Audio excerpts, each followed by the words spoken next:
All right, gentlemen, this is a time of transition for the Vancouver Canucks. 7 players on the roster right now who are 23 or younger. So I'm going to ask you this question. Which player, 23 or under, is the most likely face of the franchise in the future? And I'll just remind you of who these guys are.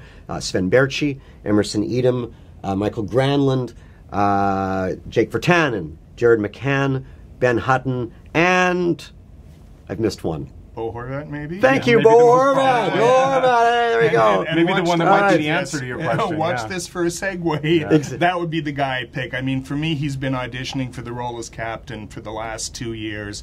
And nothing has changed. I just think he represents the qualities you want. He's got the personality, the temperament, the game you look for in a captain. He might get passed by some of those other kids, you know, we've talked about in terms of production, in terms of star power.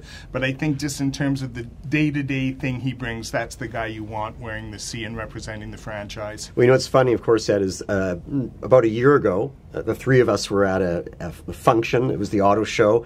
And we were taking some questions from passersby, and there was, I think, about an 8-year-old kid who suggested that Bo Horvat would be the next captain of the Canucks. And obviously, a year ago, most of the guys on this list weren't on anybody's radar. So, Paul, is it Bo Horvat as the face of the franchise, or is it someone else? Well, most likely, and I think because, you know, we've been here for a long time, he fits the model of a Canucks captain. I mean, you get teams like Washington who they've got the flashy forward and Alex Ovechkin, and to satiate his ego, you give him the C. But the Canucks have had those guys from Smeal to Linden, certainly with Henrik, that are more about, you know, leadership and more about what happens in the locker room, nurturing younger players, facing the media.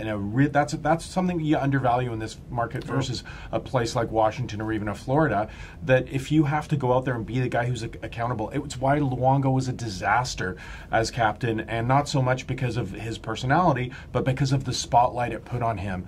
And I think Henrik's handled that much better, and you see Bo Horvat drafted as that guy. He's not a guy who's going to win scoring titles for you like Henrik, but he is a guy who's going to be more in the Linden mold.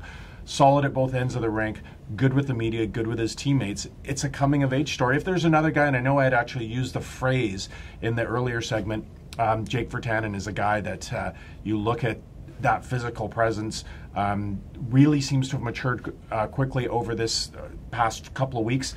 But for this season as a whole, I think has been a success for him. So Jake Virtanen is another guy who will play that secondary role, but I think Bo Horvat, this is his team going forward. Yeah, Ed, I was going to ask you that. You're around the locker room more than most.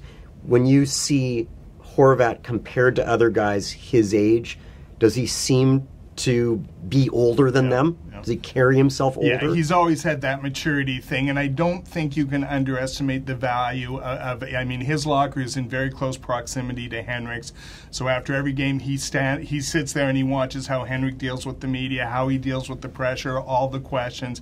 He's had a very good grounding in it, and he's a pretty sharp kid, a high-character kid.